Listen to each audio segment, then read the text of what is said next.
Sumainyo ang Panginoon. At sumaiyo rin. Ang mabuting balita ng Panginoon ayon kay San Lucas. Papuri sa iyo, Panginoon.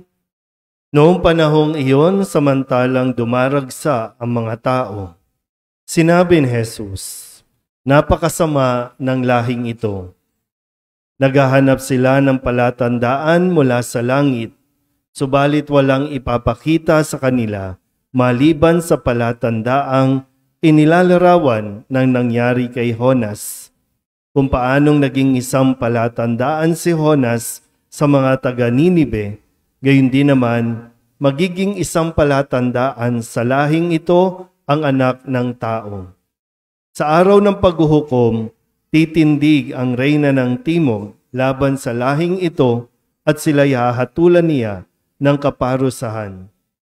Sapagkat nanggaling siya sa dulo ng daigdig upang pakinggan ang karunungan ni Solomon.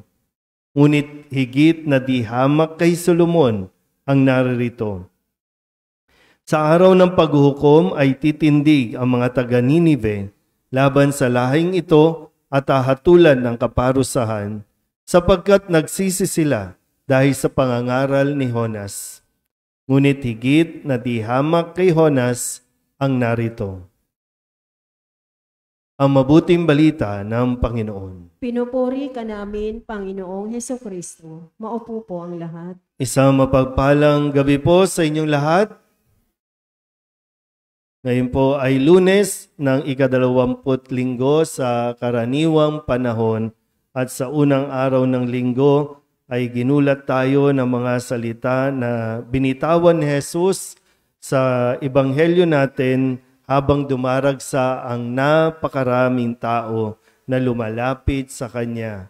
Ang sabi ni Jesus, napakasama ng lahing ito. Evil generation, no? Ang panahong ito.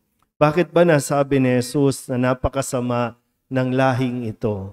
Yun ay dahil patuloy silang humihingi ng palatandaan kay Jesus kung siya nga ba talaga ang anak ng Diyos o ang pangakong Mesiyas na magliligtas sa kanila.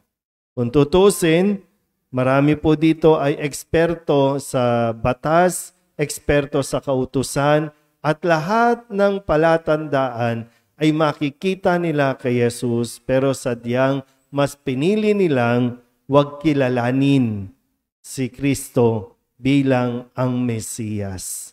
Kaya nasabi ni Jesus na napakasama ng lahing ito. So, equivalent pala ng malaking kasalanan din yung pag-reject mo kay Kristo. Ang hindi mo pagkilala kay Kristo ay napakalaking kasalanan para maituring na napakasama ng lahing ito. Higit pa ito doon sa kasalanan na pagsuway natin sa utos na huwag kang papatay, huwag kang magnanakaw, ibigin mo ang iyong mga magulang, huwag kang makikiapid. Masigit pa ito dahil, gaya ng nasabi ko, nire-reject mo ang Diyos. Iyon ang pinakaunang utos. Ibigin mo ang Diyos ng buong puso, ng buong kaluluwa, ng buong mong lakas. Wala nang iba pang dapat na tawagin o sambahin bilang Panginoon. So kung hindi mo tatanggapin si Kristo, nire-reject mo ang pinakaunang utos. Kaya napakasama ng lahing ito.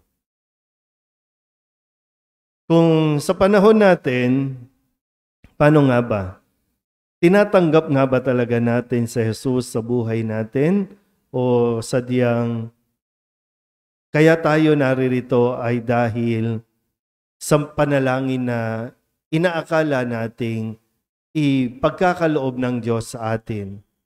Sabi nga, ask and you shall receive, seek and you shall find, knock and the door shall be open unto you. Pero ang tanong nga, tinatanggap ba natin si Kristo? Kasi ang palatandaan na pagtanggap kay Kristo ay kakibat din ng paghingi natin ng tawad, pagtalikod sa kasalanan, yung pagsisisi. Nagsisisi ba tayo? Humihingi ba tayo ng tawad sa Diyos o humihingi lang tayo ng kung ano-anong inihiling natin sa Diyos? Mabilis kasing, Lord, sana po yumaman. Lord, sana po bumait na yung asawa ko. Lord, sana po makakuha na ng trabaho. Madali yun eh. Pero yung panawagan na magsisi ka, humingi ka ng tawad, yun yung tanong.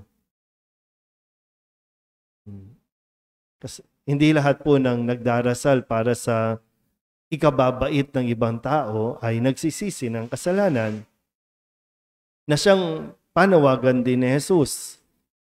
Magsisi tayo, tumalikod sa kasalanan, magbalik loob sa Diyos. So kung hindi nagsisisi, tumatalikod tayo sa Diyos. Pagpatuloy natin at sinanay natin na tumalikod sa Diyos, sino nga harap sa atin? Demonyo. At ano magiging ugali natin? Malademonyo. Kaya mas lalo tayo magiging napakasama sa panahong ito kung saan tayo nabubuhay.